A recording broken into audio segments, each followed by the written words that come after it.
and I'll get that off the screen.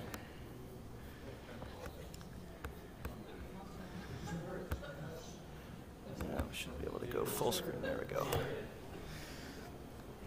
So, shalom everyone. I'd like to welcome you to Temple B'nai Jeshurun, and we are joined this evening by Dr. Zuhdi Jasser of the American Islamic Forum for Democracy.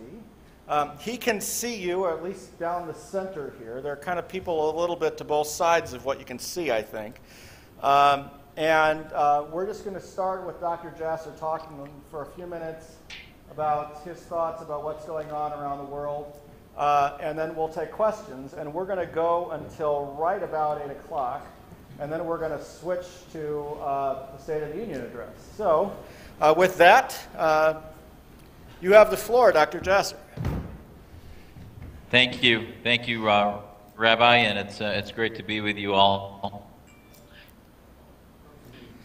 There's so much to talk about, and what I want to do is just sort of maybe put a framer around it, and then I'll let you all guess with yours that you have in it. Oh, can you hear me? Yeah, you're breaking up a little bit for some reason. Oh, you seem to be, my signal is good. Yeah, ours is too, so I don't know, it's something in between. Okay. Okay. All right, so what I wanted to do is just sort of give you the sense of what the 70,000-foot view is on what's happening, and then I'll have all of you, through the questions and answers, hopefully fill in some of those gaps.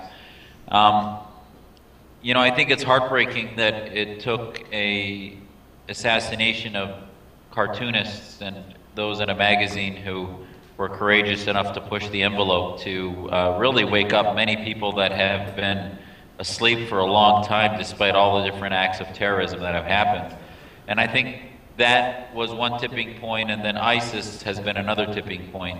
And what's been different about ISIS is, you know, our organization, the American Islamic Forum for Democracy, has been focused on, our mission statement is not countering terrorism.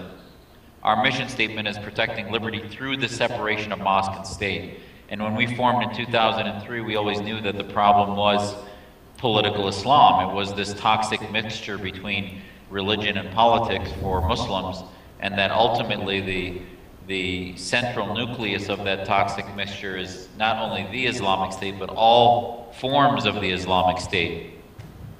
And that ultimately that mixture, when you have an Islamic State, it creates a national identity based in a citizenship that obligates jihad.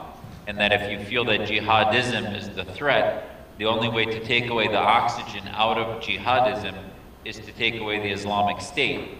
Because what these terrorists have in common with ISIS, have in common with the Saudi government, in common with the Iranian regime, Hezbollah, Taliban, is that all of them, their identity, their soul, is tied into wanting to die for the Islamic State and die for their jihad.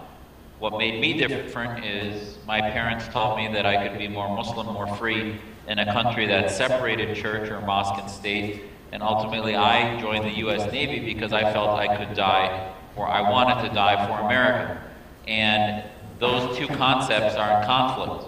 And I think the West is hopefully waking up to the fact that we need to take sides within the House of Islam about this conflict. And your allies in this battle are not those who condemn terrorism. Terrorism is but one small tip of the iceberg of a much bigger problem. And I want to lift up something for you. There was a letter to Baghdadi that was written, and the website is lettertobaghdadi.com. Baghdadi is the ISIS head who declared a caliphate by going out of Syria and going into Iraq, and called that basically, called himself the head of that new caliphate. Well, there have been horrific crimes videotaped and spread around the world that ISIS has been doing that have included just crimes against humanity, against women, against minorities, and others that you've all been seeing every day on television and the internet. So moderate Islamists, if you will, and Muslims came together and said, you know, we want to show these guys how they're wrong, and 200 imams got together and put a letter to Baghdadi on the web, and they signed it. And if you look, many people sent it to me and said, Zuhdi, why did you sign this? And I said, well, did you read this? It's 25 pages, and it goes through telling Baghdadi why he's evil, why he's wrong, but it doesn't condemn the ends. It just condemns the means. For example, there's 2 pages that talk about the caliphate. It tells him you don't have the authority to claim a caliphate. The caliphate's claimed by a consensus of respected ulama or scholars. It has a couple pages about jihad, in which it says you can't claim that you have a jihad. Jihad is only claimed by an authentic Islamic state. And then it has a couple pages, actually just a few paragraphs about women's rights. The word equality is not seen there. So ultimately, the example I'd like to remind you of is if you look at the time in which we were fighting the Cold War against the Soviets, there were many communists that were not happy with the Soviets, that shared a communist ideology, but yet did not share in Soviet belligerence and imperialism. And I think similarly, this letter was signed by a lot of pretty moderate imams, and I say moderate meaning they're nonviolent, they live in the West, and they love democracy. But yet they believe in the caliphate, they believe in the Islamic State. So what's happened is within the House of Islam, there's a battle going on about two battles. One is within the House of Islamism, which is those who believe in the Islamist state or the Islamic State, are arguing about how do you get there. Do you get there by terrorism, by draconian law such as ISIS or the Taliban or Khomeini in Iran or the Saudi Wahhabis? Or do you get there moderately through democracy, such as the populist movements of the Brotherhood and Nahda in Tunisia, and most of the Islamic leadership in the West are part of this Muslim Brotherhood Islamist movement. Then there's a bigger battle, which is what I would call on you to all help me with, is the battle within the House of Islam between the liberal secularists and the theocrats, or all of the Islamists.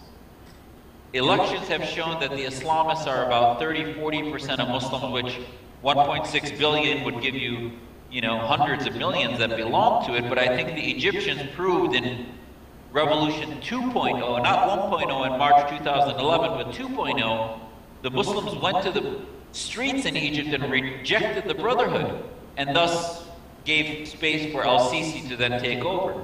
But make no mistake, al-Sisi is not a solution to the Brotherhood. Yes, he said the right things in his speech 10 days ago about the violence of Islamism and radical Islam, and he was talking to the right people. But he runs a military dictatorship. He's a strong man. He did not. The question is not what he said, but what he didn't say. He did not reject the caliphate. He did not reject the Islamic State. He did not use the words liberty or freedom. Now, do I prefer a military dictator that talks about a benevolent Islam that doesn't use terror to the Brotherhood? Yes, he is better than the Brotherhood. But as far as free-thinking Muslims, we need a laboratory to do this work. If we're going to fix jihad and fix the ideas that inspire the Islamic State, that is only going to happen in a laboratory like America or in Europe, or now Tunisia, for example, in their second iteration of elections. The secular Democrats did win that election, and then Nahda is out of power. And it's sad how little play that story has gotten. But the Tunisians really did get it right the second time. Now, are they a liberal democracy? Not really. They still need institutions to be built, but I think they're headed in the right direction, at least. That's one of the first evidence that there may be a spring, a real spring to the Arab awakening. So ultimately, I have 3 things I wanted to tell you. One is that what happened in Australia, what happened in Ottawa, what happened in London, what happened in Oklahoma, and then in Fort Hood and Boston, and all of these are simply a whack-a-mole of a problem that's going to continue to get bigger. No matter how isolationist or non-interventionist we get in America, they're going to continue to attack us, because attacking the West does 2 things for the Islamists. One is it creates a Machiavellian unity around the Muslim team so that they can create the enemy of Israel, the enemy of the West, the enemy of sort of whatever the other faith is. And secondly, it allows them then to make Muslims in America, Muslims in Europe, feel that they're threatened. So if they can create a climate in which Muslims can't do this work of reform, that also achieves their end, because we can't do this work in Saudi Arabia, in Afghanistan, or in Iraq, or in Egypt. You know, you can't reform against Al-Azhar and against the clerics if you are in a society that prevents critical thinking against the government, against religious leaders and other things, that really needs that laboratory to do that work. So that's number one. Number two is, we need to get our head around the fact that there may be a small military component to defeating Al-Qaeda, but this is a long war. This is a long war against political Islam, not against terrorism, which is a tactic, but the Islamic State concept.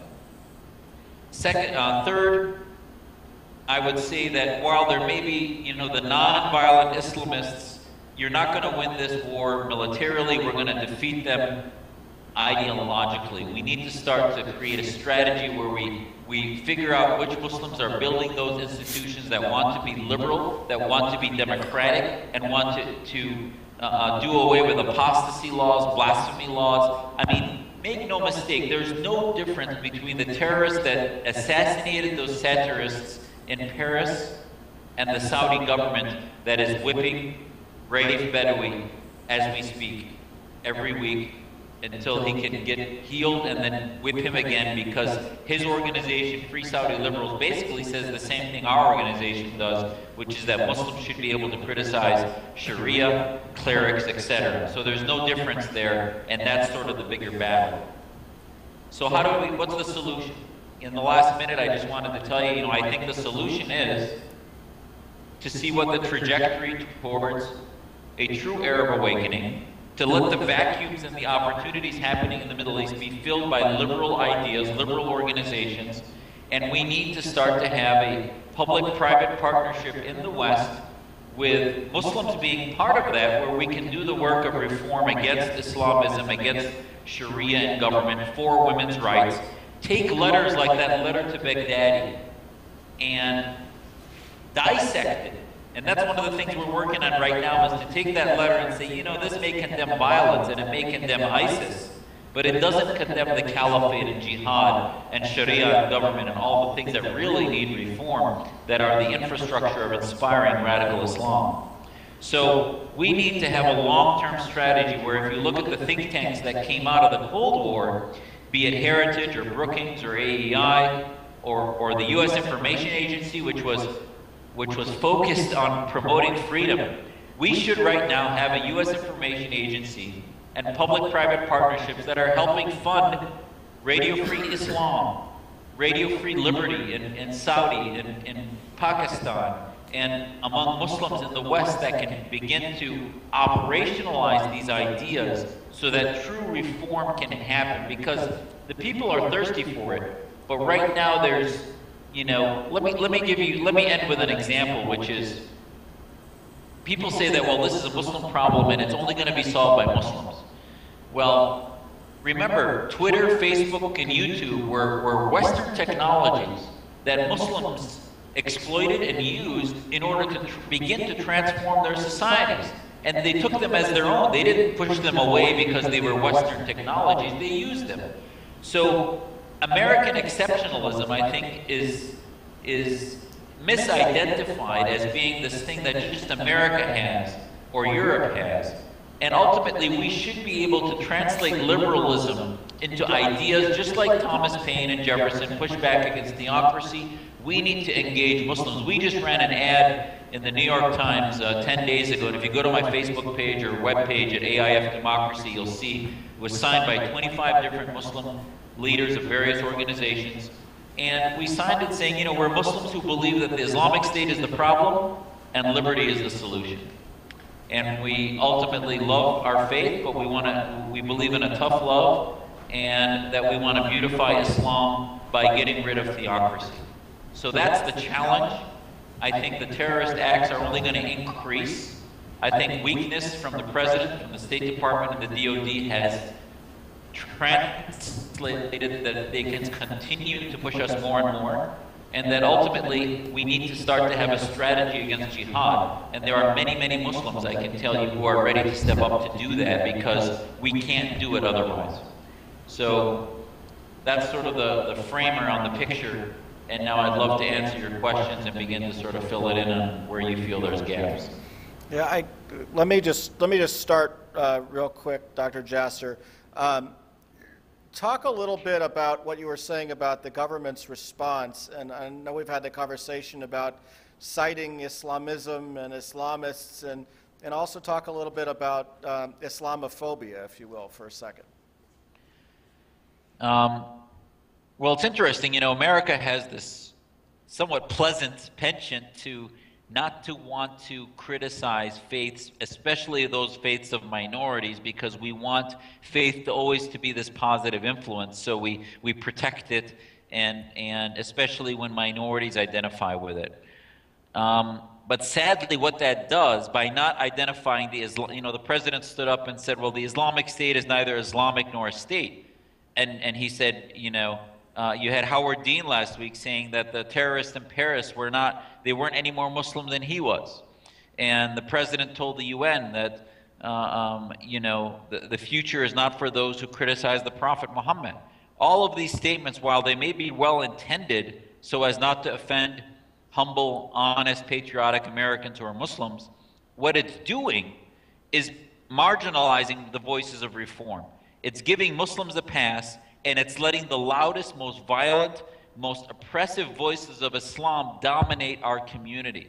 Because if you want me and all of those that signed that advertisement, the reformers, to have a seat at the table, then the Muslim leadership needs to recognize that we have a major problem, and that those are Muslims, those are an Islam. It may not be our Islam, but you need to call a spade, because that's what they call themselves. I mean, in Egypt, when they were demonstrating against the Brotherhood, they weren't saying that the Muslim Brotherhood that puts people in jail for criticizing the president as criticizing Islam, they weren't saying that's not Muslim. They weren't saying that those aren't Islamists. In Arabic, they're called Harikat Islamiyin, which means movements that are Islamist. But there's Islamism, and then there's Islam. So this battle, in order for us to have a seat at the table, needs to be called Islam. It's like dealing with alcoholism. Unless you deal and call it what it is, you're not going to be able to have that intervention necessary. Now, Islamophobia is a concept conjured up by the OIC, the Organization of Islamic Cooperation, which is basically the mafia of Islamic dictators of the 56 Muslim majority countries. And that mafia, if you look at its website at OIC, I think it's OCI-OIC, and you look it up, and here's 56 countries which are the largest voting bloc at the UN, and they typically vote as a bloc, who left to the reality would have to be forced to look within their nations at all the crimes against humanity done by their own governments, from Nigeria to Afghanistan, on and on. But what they do is, in order to avoid the world criticizing them, they put the rest of us on defense.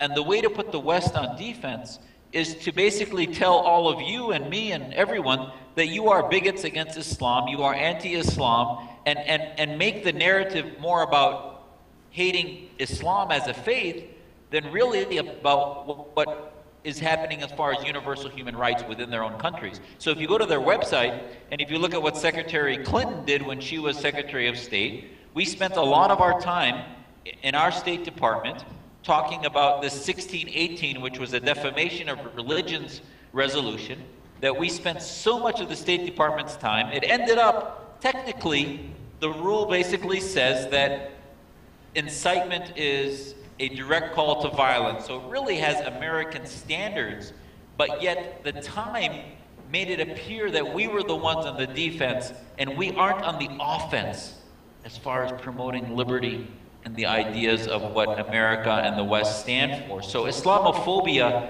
I don't even accept the term itself, because it implies that somehow you can defame an idea, or you can defame, Islam is an idea, it's a faith, it's not a human being. So ultimately what they've done is they've lifted up Islam, and if you look at their report, 3 pages of their 150-page report is about my organization and how we are Islamophobes. And it just proves how laughable that is, where basically an Orthodox Sunni Muslim who reads scripture as much as I can every day, prays, fasts, believes in and loves my faith, and these other Muslim organizations that are part of our coalition are so-called Islamophobes because they don't want us to defeat Islamism. And the OIC, left to their own devices, these are countries that would be killing one another because of sectarian violence, but they unify against the common enemy, be it Israel, be it the West, anti-Semitism. They conjure up all these ideas in order to unify their countries in really what is a neo-caliphate. And Islamophobia is the instrument of unifying their neo-caliphate. Okay, let's take some questions. David. A brief comment. Would it be better to speak about being willing to die rather than wanting to die? Being willing to die versus wanting to die? We don't need to talk about that. That's just a comment. Okay. The question is about what is your take on the women's movement in Morocco, referred to as, I think it's either Morshidat or Morhidat. Can you hear that? Your take on the women's movement in Morocco? I'm not as particularly familiar about the women's movement in Morocco. I know Fatima Mernissi, who wrote one of the best books on democracy and Islam, is from Morocco, and she's, her writing has impacted me quite a bit. But I don't know specifics lately. I know in Tunisia the women's movement had a lot to do with ultimately defeating that party I told you, the Islamists and Nahda. I know the women's movements in Egypt were also very pivotal. One of the problems that's happened in the Arab awakening is that the Islamists unified behind 2 major divisions. One was the Salafis, who are more fundamentalists and literalists, and then the Islamists like the Brotherhood. But that was it, 2 parties. The others divided into 50 to 70 parties in Tunisia and in Egypt. There were women's parties, communists, socialists, capitalists, all these different groups divided, and they each got 1-2% of the vote. And I think what Tunisians started to figure out is they needed to unify around a common idea. And I think the women's movements have been very important in unifying, bringing together the commonalities that they need to come together in to defeat the Islamists that were so unified because of the mosques that they used as their platforms, while the dictators were suffocating all the other moderates. I mean, a good example is Syria. It took the United States, it took us to bomb ISIS. Assad could have gotten rid of ISIS if he wanted to, but he was bombing the moderate neighborhoods in Syria, while our families in Aleppo, my family in Aleppo and in Damascus, were dodging barrel bombs and being slaughtered, where you had over 250,000 dead now and 5 million displaced, while he left the areas where ISIS is alone. And it took us to do that. Why do they do that? That's the dictator's playbook, which is to destroy moderates, while they allow radicals to thrive until they're too strong, then they get rid of them. And that creates a venue where they legitimize military dictatorship. The Saudi royal family does that with Wahhabism, that it spreads around the world and in its own country. The Mubarak did that with the Brotherhood. It's sort of like the playbook of 2 sides of that same coin. Yeah, other questions? Yeah. You kind of alluded to it earlier about the possibility or the probability of increased attacks, or like these style of attacks. The optimistic would say that there is enough time to save Europe, but what might happen if there isn't enough time? Did you hear that? Yeah. Okay. I have to tell you, I think we could learn a lot from Israel. Israel has, for over 60 years of its existence, it never accepted terrorism as a normal, but yet it has continued to be a normal democracy, despite its daily threat of terrorism on its buses and its restaurants and elsewhere.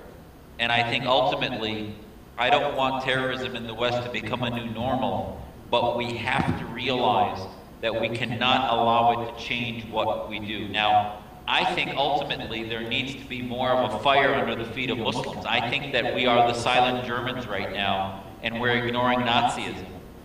And we need more pressure from America to do the reform necessary, and we're being given a pass. Many Muslims who agree with me say, Zuhdi, you're doing good work, but I came to America to escape this. Look what they're doing to you, the way they attack you, and, we can't participate. And, ultimately, I think Muslims need to be made uncomfortable in order to become part of the solution. Now, how do you make them uncomfortable? Certainly not through violence, but I do think that we're giving them a pass about the Islamic State and the need for reform. Now, ultimately, God protect us from a dirty bomb or some major act of violence against us, but I hope that we don't also go the other direction. In Europe, you've seen these Pegida movements and other nationalist movements that are happening, and the wrong answer would be to alienate all Muslims, because if you have hyper-nationalist movements, a good person I'd ask you to read is a scholar by the name of Bassam Tibi, T-I-B-I. He's a senior Muslim scholar. He studied in Germany, spoke in Germany for decades. He just retired in the United States 3 or 4 years ago. And he wrote about the fact, and he wrote about secularism and the need for Islam to secularize for it to succeed. But what he also wrote was that living in Germany, even though he was a second, third generation family, he never felt German. And it's because Germany really didn't have a unifying ideology. It was more racial based, while he came to America to retire and felt American because it's a more immigrant type philosophy and ideology. So these struggles between a European identity which needs a nationalism that protects liberty and yet pushes back against radical Islam without doing things like the laïcité policies in France that have pushed away all religion. Because if you push away Christianity and Judaism, like it's happening, the anti-Semitism in general is growing in Europe. If you push away faith, you're also going to push away Muslims like me who are necessary to solve the problem. So Europe right now is struggling. Terrorism, I think, from radical Islam is going to force it to deal with its own identity, and hopefully the solution will be, I think this is why America holds the key to the global problem, which is a liberty-based nationalism, and like my friend earlier here mentioned, it's not willing to die makes more sense. A secular-based nationalism that we're willing to die for, not wanting to, willing to die for, over radical or political Islam. And Europe, I think, is going to have to figure out what to do with its own nationalism versus political Islam. Yeah, Francis. Yes, please, if you can speak a little bit about the woman leadership in Islam. One of the scholars, Dr. Abdullah Turabi, has approved the woman that could be a leader in Islam states. What will you say? Nick, can you talk a little bit about women as leaders in Islam, and maybe talk a little bit about Raquel also, Saraswati, what she does? Yeah, I think that's a great question. There is no doubt that the repair against political Islam and Sharia and government, women are at the head of that sphere. We see that not only with honor violence, but honor abuse. Muhammad Yunus won a Nobel Prize in economics, I think, in 2005 because he was giving microloans to women in Bangladesh and in the Indo-Pakistani area, because once they got the ability to take care of themselves and not be dependent upon their brothers, their fathers, or their husbands, they were able to say, you know what, your interpretation of the Quran is wrong. This is the right interpretation that I believe in. And once they were financially independent, they were able to do so.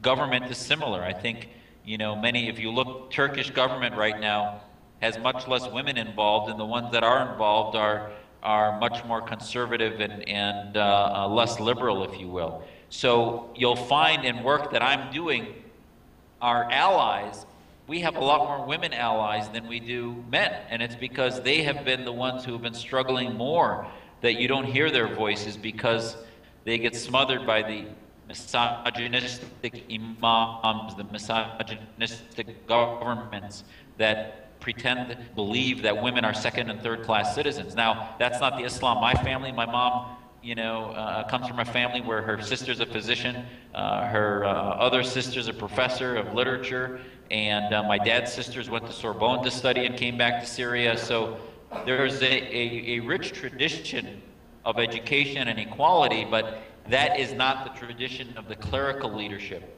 And right now, if you look at that list of people that we signed that ad with last Sunday and that ultimately are working in our coalition, many of them are women. Raquel Saraswati is an outspoken advocate for women's rights. She speaks out frequently against female genital mutilation and the need for women to stand up for their rights against not only the clerics, but to go outside the closed-in Muslim community and get their rights from American government, from American systems and institutions, which sometimes you think that, well, that's available to them and women should do that. Well, they often don't go outside the tribe because of the tribalism. And there's a documentary she participated in called Honor Diaries that had 9 Muslim women, 4 of whom we work closely with at the American Islamic Forum. And, you'll hear their testimonies in that documentary and realize that they really are the future of Islam. Because ultimately, a faith in which half of our population can be given equality that they deserve, ultimately, I think will repair the entire planet. Political leadership is part of it. In your mosques locally, find out if they allow women on the board, if they have a divider between men and women. Now, I'm not saying that may be a difference between orthodoxy and otherwise, but still, if your mosque leadership locally there does not put women on the board and give them equal leadership, and I'm not saying they need to have women lead prayer. That's a whole other debate within the house, and all of our faiths have that same debate, be it Judaism or Catholicism or any faith. But the issue is, are they given the same import of equality of their ideas? And Rahil Raza is another person. She runs a group called Muslims for a Better Tomorrow. Zainab El-Suwaid runs a group called American Islamic Congress out of Washington, D.C. There's, Ezra Nomani just wrote a piece in the Washington Post about the OIC, which I would ask all of you to read from just a few days ago. So if you look, most of the voices of reform today are women because they have been waiting for this opportunity to speak out. Yeah, Mark. What is necessary for the establishment in North America of reformist mosques? So what do we need to do in North America for reformist mosques?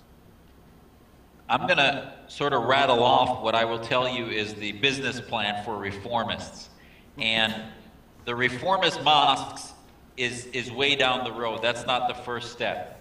Our business plan is first to develop a Muslim identity outside the mosque, because the mosque leadership right now is a big problem.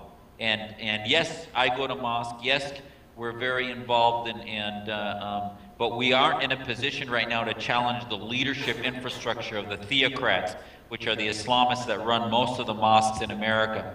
I mean, when I was in Des Moines 5 or 6 years ago, the head of the mosque in Des Moines stood up and said, well, Zuhdi Jasser doesn't have a Sharia degree. He doesn't have a right to be telling you this, and he doesn't know what he's talking about because you can't separate mosque and state in Islam. And I basically looked at him and said, wow, you just told the audience that you don't accept American principles of our First Amendment, but that's beside the point. The business plan is, first, identity outside the mosque as American Muslims or Muslims who believe in freedom. Second is to begin to build institutions of reform based in thinking about liberty, and that liberty needs to push back against Islamism. Once you create that safe space, then you bring in the imams. So stage 3 is the imams. You bring in the imams who can begin to start to create a new school of thought. Ezra ended her piece in the Washington Post saying that she hopes there's a new school of thought that talks about anti-Islamism and is against political Islam. And ultimately, that's going to be a long-term. I mean, think about Reform Judaism, how many generations it took for new schools of thought within Judaism to happen. I think in our lifetime, the separation of mosque and state so that a liberal, liberty-based Islam can happen. But to have that supported by Sharia, in which you bring in imams, once you bring in imams, then you can create reform-minded mosques, etc. And I've got a number of imams who I think could work with us, but to have a mosque, you need to have a grassroots movement that has populist following. We couldn't, as much as I can give you 50 names of Muslims doing all the hard work that we're doing, we couldn't fill stadiums or auditoriums with hundreds and hundreds of people or thousands, because there still is a silence, there still is a sense of reluctance to take on that clerical leadership that nobody wants to challenge yet. So stage 4 would be sort of that grassroots, just like the civil rights movement. You know, you had a few that challenged the leadership, and ultimately we need to get that emotional tug to wake up Muslims and non-Muslims to the threat of political Islam. Then you'll build the mosques, Islamic universities, and training centers in which you can train liberal Muslims to be, and not liberal as in left and right, but liberal as far as liberty and against Islamism, to begin to write a new school or schools of thought of Sharia based in modernity. We have just about 3 minutes or so. Is there anything else that you'd like to share with us specifically, maybe about what the President might be talking about tonight, or what you think he should be talking about, just before we say goodbye and start watching the State of the Union address? Well, I really appreciate it, Rabbi, and all of you for taking the time to listen. You know, I do this really not because of my faith. I think ultimately my faith is between me and God, and it's not really my role to proselytize or do any of these things. I do this because I'm worried about our national security. I'm worried about the future of my kids, and I think there may be a time, I don't believe, you know, if you look, there was a recent study that showed that something like the incidence of hate crimes against Muslims is small compared to, especially compared to the Jewish community and others. It's much smaller than some of the victim-mongering groups want us to believe it is. But I do think that ultimately, if the incidence, as was asked earlier, if the incidence of terror acts upon us in the United States increases more and more, there may be a major blowback. And I think that Americans need to realize quickly that this solution will only be solved by Muslims. And I would ask you to engage Muslims as much as possible, not on terrorism. We have to get away from this concept of violent extremism. That means nothing. Muslims that condemn terrorism, I've never really met a respectable Muslim that condones acts of violence against innocents. But Islamism, nobody wants to talk about. And we have to start to have a conversation about political Islam, the Islamic State, and about whether that's compatible with modernity or not, and how we get to that. And I hope the President, in his conversation about national security, realizes that this is not a battle between the West and the East. He won't ever say that, obviously. It's a battle between those who believe in liberty and those who believe in political Islam. And unfortunately, this President has not been very want to address the ideological conflict. I will tell you that there really isn't that much difference in the foreign policy, though, between President Obama and, for example, a candidate Rand Paul, or some of the conservatives who are looking more isolationist. So I do believe that in today's world, I mean, the economy especially dictates that if you want to create democracies that will not fight wars against one another, then ultimately I believe we have to advance the ideas of liberty. And the Muslim world will, I think, tip towards liberty if we get it around our heads that this is not something we just pay attention to a week or two after an incident. We should be having programs. I'm trying to do, trying to get radio programs started, television programs started that deal with these fault lines between modernity and political Islam. And yet the only time people pay attention to our work is for a few weeks after the Boston Marathon bombing, a few weeks after Fort Hood, a few weeks after the Paris assassinations, and yet then we go back to our sort of focus on our own economy and other things. And while that's all well and good, we need to have a constant attention on a daily, if not weekly basis to where we are in the strategy. And I think Israel has done that because of the environment in which it lives in. And I hope ultimately that that doesn't change in the long term. So reach out to me on our website is aifdemocracy.org. My email is info@aifdemocracy. My Facebook page is MZ Jasser. And my Twitter handle is Dr. Zuhdi Jasser, DrZuhdijasser. Thank you, Rabbi. You're welcome. Thank you for joining us. And we'll have to do it again sometime soon. Anytime. Thank Okay. you. Bye.